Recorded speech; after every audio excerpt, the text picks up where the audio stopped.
that you're known as like one of the most sadistic serial killers? I've never had any sadistic. If you listen to the tape, you'll hear those tire pliers being replaced in the toolbox a few seconds later. In 1984, a man attacks a couple in their Aurora home. So-called boy in the box. The boy in the box. This 6-year-old boy was found in February of 1957 in the Fox Chase section of the city. I must warn you, with every word I speak, the stories ahead will unravel into deeper, darker realms. If graphic content unsettles you, this is your cue to leave. We are diving into true crime narratives that are as disturbing as it gets. A woman subjected to days of relentless torture. Her fate, beyond gruesome. Her body was not just dismembered, but subjected to the unimaginable, cooked in boiling water. And the most chilling detail, her head was discovered inside a Hello Kitty doll. The chilling tale that begins with a 14-year-old girl haunted by the ghost of a woman whose life was marked by suffering. This ghost? The spirit of Fan Man Yi, a 23-year-old tortured to her demise. It's eerie how the supernatural pushed the living towards justice. But let's not rush. Let's delve into Fan's tragic journey. Abandoned, growing up in a home for girls, she spiraled into addiction. To fuel this, she was cornered into a life no one should endure. I'm about to unfold a tale that spirals into the darkness of human wickedness. Picture this: a nightclub encounter that seemed fated between Fan, a woman ensnared by addiction, and Chan, a figure from the shadows, a dealer in the very vice that held her captive.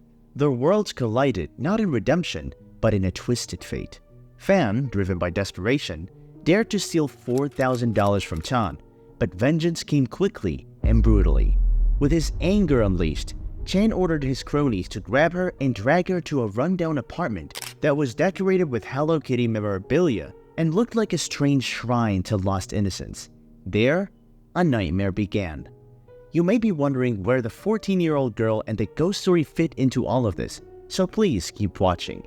Every day for a month, these three men tortured her, tied her up and beat her, hit her head multiple times, burned her skin, forced her to eat human feces, and abused her in ways no human could survive. Until this poor woman died in terrible agony. But they weren't done yet, because when Fan died, they put her head inside a Hello Kitty doll and cooked other pieces of her body before disposing of it all. I know this is difficult to watch, but it's time we finally speak about the 14-year-old girl who claims she was haunted by the ghost of distorted women. The 14-year-old girl herself told everything about her awful end, and here is the shocking revelation. This is a real story. This 14-year-old girl was part of the group that tortured Fan Man. She saw all the suffering with her own eyes. This underage girl was in fact Shan Manlock's girlfriend. What a sick man he was. It wasn't a ghost that she saw, it was her conscience that couldn't take it any longer. So, she went to the police to turn herself and the three men in. If it wasn't for her, perhaps no one would ever know what happened. Toolbox Killer. Two twisted souls cruising the streets of Los Angeles, lurking in the shadows, waiting to pounce on unsuspecting hitchhikers. Lawrence Bittaker and Roy Norris, aka the Toolbox Killers, weren't your run-of-the-mill criminals. Nah, they were the stuff of nightmares.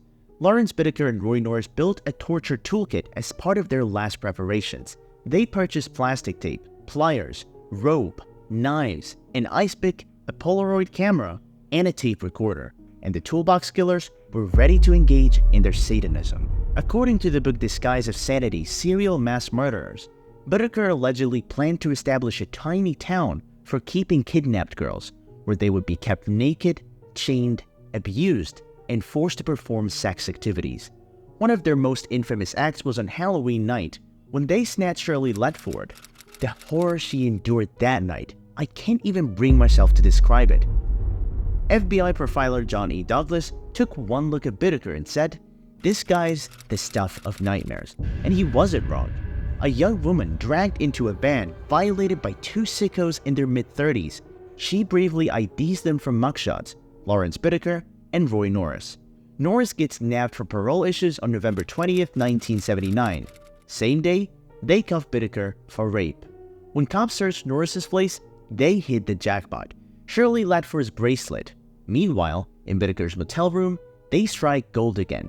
Photos, tapes, all kinds of damning stuff. And get this, folks. Inside Bittaker's silver van, they find a tape of Letford's torment, her mom confirming her screams. Now, Norris starts with the poker face, but cracks when faced with the evidence, spilling the beans on 5 murders. He's gunning for a deal, ready to spill the beans on Bittaker. And guess what? He takes the cops to the San Gabriel Mountains, where they uncovered the skulls of Gilliam and Lamb. Gilliam still got the ice pick lodged, Lamb showing signs of blunt force trauma. 5 months, these psychos roamed free, leaving a trail of devastation. Finally, the law caught up with them, but not before they've etched their names in the annals of infamy. The trial was like something out of a horror flick, with the prosecutor calling it one of the sickest, most twisted cases in American history. Colorado Hammer Killer. August 2021 dropped a bombshell. DNA testing nailed Alex Christopher Ewing for 4 heinous murders back in January 1984. Picture this. Bruce and Deborah Bennett, along with their 7-year-old daughter Melissa, brutally beaten to death with a claw hammer. Melissa? Yeah, she was sexually assaulted too. But wait, there is a survivor. Little Vanessa, just 3 years old, barely clinging to life after the vicious attack. Fast forward to 2018, where DNA wizardry and changes in Nevada law bring Ewing to justice. I mean, seriously, this guy was already serving a hefty 110-year sentence for an attack in August '84. DNA from the crime scene? Bingo. Matched to Ewing. Talk about a smoking gun. Ewing's dream of parole? Crushed. He's in for the long haul now, folks. Justice has been delayed, says Jefferson County DAP Wire, but justice won't be denied. And I couldn't agree more. This hammer killer, he's gonna rot in prison. Case closed. 7 months after the Aurora nightmare, another couple, Nancy and Chris Berry, faced the same ordeal in Henderson, Nevada. Both survived an attack with an axe handle. Then, the hunt for Ewing kicked into high gear. A 2-day manhunt led to his capture and subsequent conviction in 1985. Now, rewind to January '84. Jim Halbenschild and Kim Rice faced the wrath of an unknown assailant with a hammer. Fast forward to Donna Holmes' traumatic encounter in her garage that same day. She survived, but with severe brain trauma. Ewing's trial were a roller coaster, but justice prevailed. His MO? Striking similarities in method, leaving no doubt. Vanessa Bennett's heart-wrenching testimony sealed his fate. Judge Vall's words? Chilling. Now, Ewing's behind bar where he belongs till 2097. Genetic genealogy, a game changer. DNA doesn't lie, folks. It's a tool to unravel the darkest mysteries. Boy in the box. It's February 23, 1957, and a student at LaSalle College is on the lookout for some excitement. Instead of spotting any girls, though, he stumbles upon something far more chilling, a box tucked away in the bushes. But get this, he thinks it's just a doll and carries on his way. It's not until 2 days later, when news of a missing girl hits the street, that he connects the dots and realizes what he saw wasn't a toy at all. When the cops roll up to the scene, what they find is gut-wrenching. A little boy, somewhere between 4 and 6, nestled in a J.C. Penney box meant for a bassinet. Naked, wrapped in a blanket, and bearing the signs of brutal beating. It's the stuff of nightmares. Elmer Palmer, the first officer on the scene, said it best. This one was the one that bothered everybody. And I can see why. The image of that poor kid, alone and lifeless, it's enough to haunt anyone. And so begins the race to give this boy a name, to bring his killer to justice. But let me tell you, it's no easy feat. Investigators start with the boy himself, his hair crudely cut, his body bearing scars of surgeries, and signs of being in water.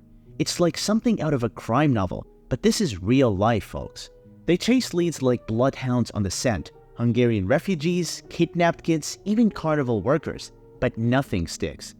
Then, in 1960, a glimmer of hope appears when a medical examiner's employee chats up a psychic. Yeah, you heard me right, a psychic. And believe it or not, this lead takes them to a local foster home, where they find a bassinet and blankets that match what the boy was wrapped in. Could this be it? Fast forward to 2002, and a woman, let's call her M, drops a bombshell. She claims the boy, who she says she named Jonathan, was bought by her abusive mother and met a tragic end after a violent outburst over some baked beans. Sounds like something straight out of a crime drama, doesn't it? But here's the kicker. Despite the beans found in his stomach and the eerie details M provides, the police can't nail down her story. Another dead end. For decades, this case baffles everyone. But then, in December 2022, a breakthrough. The boy in the box finally gets a name. Joseph Augustus Zarelli. Genetic genealogy, my friends. His DNA led detectives to his relatives, shedding light on his family tree. It's like something out of a movie, but this time, it's real. But the question remains still, who killed Joseph? Anatoly Moskvin. Nizhny Novgorod, Russia, late 70s. A young lad named Anatoly Moskvin, just 13, innocently walking home from school. But fate had a morbid plan in store for him that day. A funeral procession, somber and eerie, with men in black suits lugging a coffin. That's when our protagonist Moskvin crosses paths with them. Little did he know, this encounter would spiral into a bizarre obsession that would shock the world. So, what went down? Well, these suited gents were en route to bury an 11-year-old girl, Natasha Petrova. Moskvin gets pulled into the macabre affair, forced to kiss the cold, lifeless corpse of young Natasha. Can you imagine the horror? Fast forward 3 decades, and Moskvin's life has taken a seriously dark turn. Picture this, a self-proclaimed expert on cemeteries, fluent in 13 languages, and a penchant for sleeping in coffins. Yeah, you heard me right. This guy slept in coffins, folks. But wait, it gets weirder. Moskvin tries poking buttons into the eye sockets of dead bodies so they can watch cartoons with him. I mean, talk about a twisted way to pass the time, right? Now, let's talk about Moskvin's chilling hobby. He starts sneaking into cemeteries, digging up graves, and mummifying the bodies of young girls. Can you even wrap your head around that? He dried them out, dressed them up like dolls, and even threw birthday parties for them. I kid you not. Moskvin wasn't your typical grave robber. Oh no. He claimed he was on a mission to communicate with spirits. He'd sleep on the graves of these poor girls, trying to make contact with the other side. Creepy, right? And get this, Moskvin wasn't just some lone weirdo. Nah, he was a respected academic with degrees in philology and Celtic studies. Talk about hiding your skeletons in the closet, huh? But here's where things take a dark, dark turn.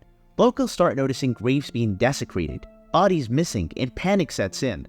The authorities are scratching their heads, thinking it's some extremist group. Little did they know, the real culprit was hiding in plain sight. In 2011, the jig was up. Police raid Moskvin's apartment, and what did they find? Life-size dolls made from corpses of these poor girls. It's like something straight out of a horror movie, folks. Now, here's the kicker. Moskvin's own parents had no clue. They thought these dolls were just his quirky hobby. Can you imagine the shock when they found out the truth? Unbelievable. But here's the real punch to the gut. Moskvin shows no remorse.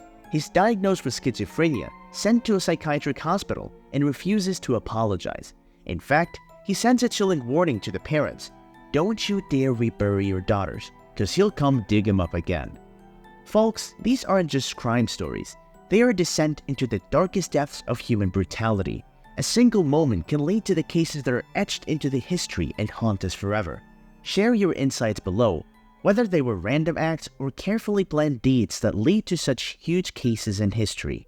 That brings us to the ending of the video. For more videos like this, make sure you hit the like button and subscribe to my channel.